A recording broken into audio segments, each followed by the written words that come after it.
Poetica के लिए एक बार जोरदार तालियां, उनके जो बैंड है उनके लिए जोरदार तालियां, और उनकी जो सबसे खास कोई दीवाना कहता है।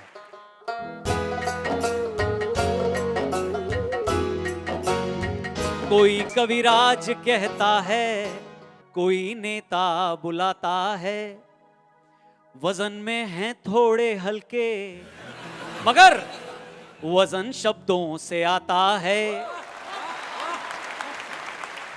मगर दिल्ली की पॉलिटिक्स की तुम भाई बात मत करना, आदमी चाहे जैसा हो पाप सबसे हो जाता है। Please put your hands together with a big round of applause, Kumar विश्वास जी। तालियां बजती रहनी चाहिए। क्या हाल चाल है आपके? नमस्कार। वाह, बहुत अच्छे। तुम इतने दिन से ये गा रहे हो। हाँ, बदमाशियां तुम करते हो, गालियां मुझे पड़ती हैं। ये मेरे साथ हर जगह हो रहा है कि मेरे दोस्त बदमाशियां करते रहते हैं, गालियां मुझे पड़ती रहती हैं। आप सब लोग बहुत अच्छे लग रहे हैं। दिल्ली तो दिल वालों की जगह है और इतने सारे लोग आप हैं कि जगह कम पड़ गई है। सबसे पहले तो ये कॉज बहुत अच्छा है और आर्म्ड फोर्सेस से जो लोग आए हैं, कहना आसान है। राखी से ठीक पहले दिन मैं एक कार्यक्रम करने के लिए गया था बेंगलोर, और वहां से लौटते में दिक्कत हो रही थी, पहली फ्लाइट मिली नहीं। तो मेरी बहन, जो अकेली बहन है हम 4 भाइयों की, वो लड़ने लगी मुझसे और मुझसे कहने लगी कि ऐसे कितना पैसा कमाना है, ऐसे कितनी पॉपुलैरिटी चाहिए, कम से कम एक दिन तो हमारे लिए रखो, एक ही दिन तो आता है। हमारे यहाँ उत्तर प्रदेश में बहनें खाना नहीं खाती जब तक राखी नहीं बांध देती सब भाइयों को। तो उसने कहा तू 12 बजे लैंड करेगा, 2 बजे तक मेरे पास मोदी नगर पहुंचेगा, मैं 2:30 बजे तक भूखी बैठूंगी। बहुत देर सुनने के बाद मैंने उससे कहा कि अच्छी बात है, मैं 2:30 बजे पहुंच जाऊंगा, लेकिन थोड़ा सा ये भी सोच के देखो कि इस देश की सीमाओं पर लगभग 10 लाख भाई ऐसे हैं जिनके बारे में ये पता नहीं है कि कलाई वहीं रह जाएगी कि घर तक लौट कर आएगी।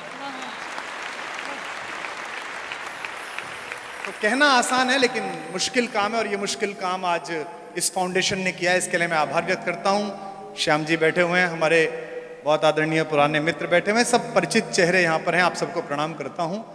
राजनीति पर कोई टिप्पणी करूंगा नहीं, इस लायक हम बचे भी नहीं। निकल जाए तो बात अलग है। अच्छा, इन्हीं हरकतों से लोग हमसे दुखी थे और दुखी हैं कि न चाहते हुए भी चीजें निकल जाती हैं। तो आप ये मान के चलिएगा कि जो ये कार्यक्रम है ये केवल इसी कॉज के लिए है जिसके लिए हम यहाँ खड़े हुए हैं, कि हमारे जो सैनिक हैं उन सबको, ये जिसका बच्चा बोल रहा है ये देश का भविष्य है, लेकिन मेरा वर्तमान चौपट कर सकता है। ये भाजपा वाले कितने मजे में हैं। अच्छा, क्या चाहते हो तुम कि अब उज्बेकिस्तान में सरकार बनाओ? है किसी को जीन दोगे कि नहीं दोगे? वो जैसे तैसे 3 सरकार बनी है, राजस्थान, छत्तीसगढ़, मध्य प्रदेश, उनकी तरफ भी आंख लगाए बैठे रहते हैं भाई। मतलब मध्य प्रदेश में तो हालत ये हो गया है कि भोपाल में 5 विधायक एक साथ पेशाब करने चले जाएं तो कमलनाथ दरवाजे पे बैठ जाते हैं।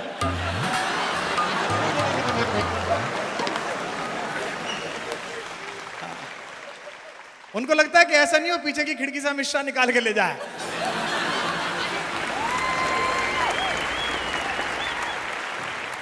तो जैसा कि मैंने आपको बताया, मैं राजनीति की कोई बात नहीं करूंगा। सुनिएगा 4 पंक्ति, आनंद लीजिए, मुस्कुराइए। पता नहीं लोग क्यों परेशान हैं, सब कुछ पाकर लोग दुखी हैं। लेकिन एक बात कह दूं आपको, मैं जीता जागता उदाहरण हूं। जिसकी मस्ती जिंदा है उसकी हस्ती जिंदा है। मस्त रहिएगा, सब अच्छा होगा। कि जवानी में कई गजलें अधूरी छूट जाती हैं, कि जवानी में कई गजलें अधूरी छूट जाती हैं। मैंने ये 2 बार पढ़ा है, जब तक सब वाह नहीं करेंगे अपन यही पढ़ेंगे। जवानी में कई गजलें अधूरी छूट जाती हैं, कई ख्वाहिश तो दिल ही दिल में पूरी छूट जाती है। नया पढ़ रहा हूं। कई ख्वाहिश तो दिल ही दिल में पूरी छूट जाती है। जुदाई में तो मैं उससे मुकम्मल बात करता हूं। अब संभालना। जुदाई में तो मैं उससे मुकम्मल बात करता हूं। मुलाकातों में सब बातें अधूरी छूट जाती है। मुलाकातों में सब बातें अधूरी छूट जाती है।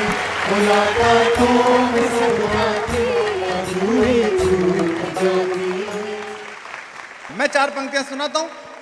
वादा कर रहा हूं आपसे, जो लोग इस हॉल में, पत्रकार बंधु, वेब पोर्टल के लोग, रिकॉर्डिंग करने वाले, ये सोच के आए कि कुमार विश्वास कोई बोलेगा, एक प्रोग्राम है शहीदों के लिए, वॉर विडोज के लिए, और लकीली वहां भाजपा के कुछ लीडर्स हैं, तो बिल्कुल इस गलतफहमी में मत रहना। मैं एक भी नाम नहीं लूंगा और सब बोलूंगा।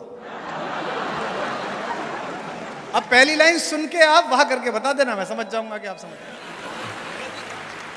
सुनिए, इनकी भी पार्टी एक कवि की बनाई हुई है, अभी तो यहां पहुंचे हैं ये। जब पूज्य अटल बिहारी वाजपेयी जी का शव अपने अंतिम गंतव्य तक जा रहा था, तो मैं आज तक पर था, तो किसी पैनलिस्ट ने कह दिया कि दक्षिण पंथ के भीष्म पितामह जा रहे हैं। तो मैंने कहा यह तुलना गलत है, क्योंकि भीष्म ने तो अपने सामने अपने दोनों पक्षों को समाप्त होते हुए देखा। अगर 1980 में सागर के किनारे अकेले बोलने वाले एक आदमी जिसने कहा था कि उजाला निकलेगा, अंधेरा छटेगा, कमल खिलेगा, अगर उसके पीछे एक प्रधानमंत्री और उसकी पार्टी के 19 मुख्यमंत्री चल रहे हैं, तो हमारे गांव में कहते हैं कि जो पड़पोतों का मुंह देखकर मरता है उसे स्वर्ग में सीढ़ी मिलती है, उस परदादा को सीढ़ी मिलती है।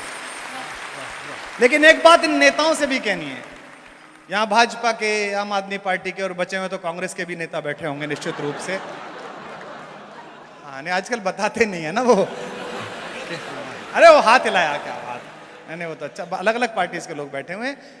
एक बात आपसे भी कहनी है, हम बड़े अच्छा लगा हमें कि प्रधानमंत्री और बहुत सारे मंत्री, अलग अलग पार्टी के नेता, राहुल गांधी जी और तमाम लोग अटल जी के शव के पीछे चले। अच्छा लगा, हम आपके आभारी हैं कि आपने हमारे एक कवि का इतना सम्मान किया। अच्छा लगा कि 9 किलोमीटर आप 7 किलोमीटर चले उनके शव के पीछे, लेकिन कोशिश करिए कि उनके पदचिन्हों पर भी 2 कदम चल के दिखाएं कि पुरानी दोस्ती को इस नई ताकत से मत तोलो। ताकत भी कितनी, 4-5 महीने की। कि पुरानी दोस्ती को इस नई ताकत से मत तोलो। एक निवेदन आपसे यह है कि इस हॉल में जो लोग 1, 2, 3 आए हैं, दोस्त लोग आए हैं, जिंदगी में दोस्तियों का सम्मान करना जो आपके बचपन से साथ चली हों। जो लोग अपने सहचरों का सम्मान नहीं करते, रास्ते उनका सम्मान नहीं करते, मंजिलें तो छोड़ दीजिए। ये मैं इसलिए कह रहा हूं कि एक छोटा सा शपथ ग्रहण समारोह होता है, उसमें कितने सारे अतिथि आते हैं पीछे खड़े होने के लिए। दुनिया का सबसे बड़ा शपथ ग्रहण समारोह हुआ, दुनिया का सबसे बड़ा राज्याभिषेक हुआ, जब 14 साल बाद राम लौट कर आए। उन्हें राजा घोषित करना था, भरत व्यवस्था कर रहे थे। एक मुख्यमंत्री शपथ लेता है तो कितनी भीड़ आती है। देखा था आपने, कर्नाटक में शपथ हुई थी, कितने लोग पीछे खड़े थे, बहुत सारे आए थे, फ्यूज बल्बों की झालर पूरी एकदम पीछे। हाँ, हमारा वाला लट्टू भी था। तो इतने सारे लोग आते हैं, लेकिन राम का राज्याभिषेक हुआ। भरत ने पूछा कि भाई साहब किसको बुला लें, गेस्ट किसे बुला लें। मर्यादा पुरुषोत्तम ने कहा कि बेटा मैं तो जंगल में था, तो मुझे पता नहीं कौन राजा हो गया, कौन युवराज हो गया, तुम बुला लो किसी को भी। भरत ने कहा भैया किसी से तो मैत्री हुई होगी। बोले ये सुग्रीव, अंगद, हनुमान ये सब आए हैं साथ में, किसको बुला लूं। दोनों भाई सो गए। राम नींद में जाने वाले थे कि अचानक चौंक कर जगे। मां सीता उठ गई कि क्या हुआ। बोले मुझसे बड़ा अपराध हो जाता, मुझे भरत के पास जाना है। नंदीग्राम गए, उसका दरवाजा खुलवाया और कहा भरत बड़ा अपराध हो जाता, एक दोस्त बना था, उसका एक एहसान भी है, अकेला मेरा वही गेस्ट है, और सीरी फोर्ट में जहां बाहर ध्वनियां नहीं जाती, लेकिन अगर ध्वनि किसी रास्ते से जाती हो तो उस तट को पता चले, उस व्यक्ति को पता चले राम के राज्याभिषेक में राम की ओर से जो एकमात्र ऑफिशियल गेस्ट आया था वो व्यक्ति था जिसने उन्हें गंगा पार कराई थी, जिसे केवट के नाम से जानते हैं।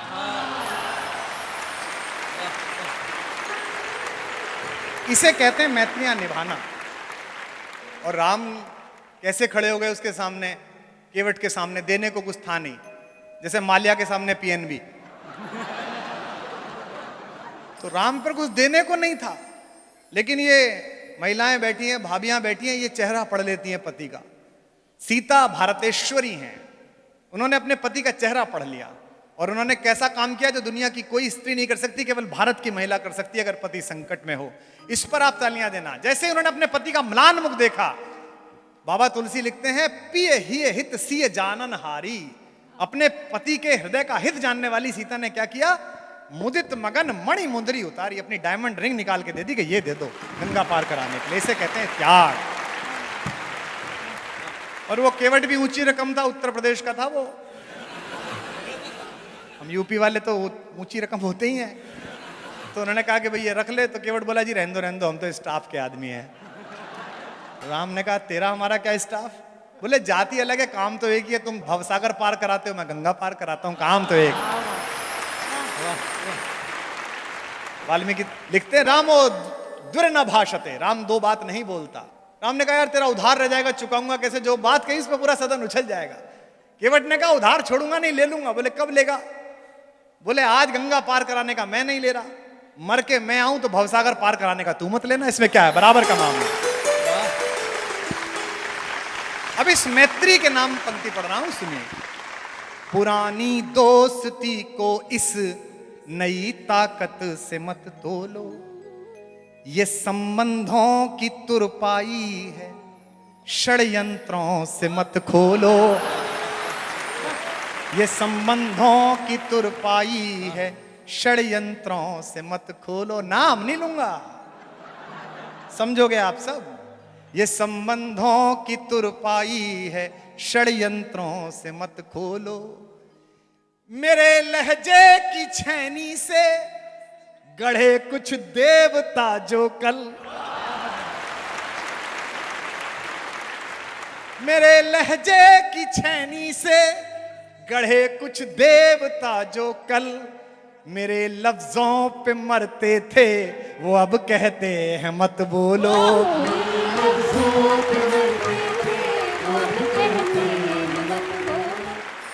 तो ये पाकिस्तान का तनाव जो चैनल दिखाते हैं, ये मूलतः उतना तनाव है नहीं। भारत पाकिस्तान पे मैं केवल एक लाइन समझ पाया हूं, वो आपको ठीक लगे तो मुझे बता देना अपनी तालियों से। फौजी बैठे हैं यहाँ पर, फौजियों के लिए प्रोग्राम है। एक ही बात है हम दोनों में कॉमन, जब भी झड़प होती है, युद्ध होता है, शुरू वो करता है, खत्म हम करते हैं, बस इतना अंतर है केवल। लेकिन एक बात बताऊं, मैं जब सर्जिकल स्ट्राइक हुई तो सुबह सुबह बड़ा अच्छा लगा और हमने तुरंत ट्वीट कर दिया भारत की सेना के लिए। उसके बाद ही रायता प्रारंभ हुआ डुलना। तो तुझे बड़ा पता है कर रहा, तब तो तूने भी वोट दी थी, तब तो तू भी सफाई अभियान कर रहा था कि भाई साहब 2 दे के आया हूं, तुरंत मुंह में डाल ली थी उंगली। तो सब वो हमने ट्वीट कर दिया और भारत की सेना और आज तक वास्तव में चला दिया कि कुमार विश्वास ने कविता लिख दी। लेकिन जब मैंने वहां के रक्षा मंत्री का बयान सुना तो मेरा वीर रस हास्य रस में परिवर्तित हो गया। इतना अद्भुत देश है। प्रेस कॉन्फ्रेंस में उनके रक्षा मंत्री से पूछा प्रेस वाले ने कि साहब वो कितना नुकसान हो गया है सर्जिकल स्ट्राइक से? तो वो बोला जी अंधेरे की वजह से पता नहीं चल पाया। रक्षा मंत्री है वो। मैंने कहा खां साहब घर जाओ, वहां भी लाइट नहीं थी। अलग अलग तरीके के लोग हैं वहां पर। कोई बात नहीं, कल हंस लेना आराम से। वहां की पार्लियामेंट में बिलावल भुट्टो ने कहा कि साहब वो भारत के जहाज घुसे तो हम पकड़ क्यों नहीं पाए? तो रक्षा मंत्री बोला साहब वो हमारे रडार पकड़ नहीं पाए। अबे मैंने कहा चीन से मार लोगे तो यही हाल होगा तुम्हारा। तुम्हारा रडार नहीं चल रहा, हमारी होली पे पिचकारी नहीं चली।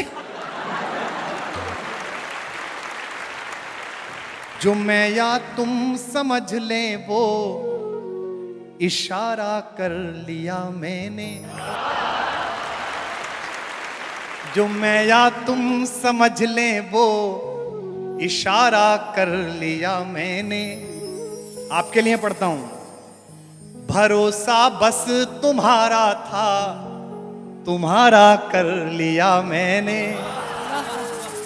भरोसा बस तुम्हारा था, तुम्हारा कर लिया मैंने। लहर है, हौसला है, रब है, हिम्मत है, दुआएं हैं। लहर है, हौसला है, रब है, हिम्मत है, दुआएं हैं। खोलना हाथ। किनारा करने वालों से किनारा कर लिया मैंने। किनारा करने वालों से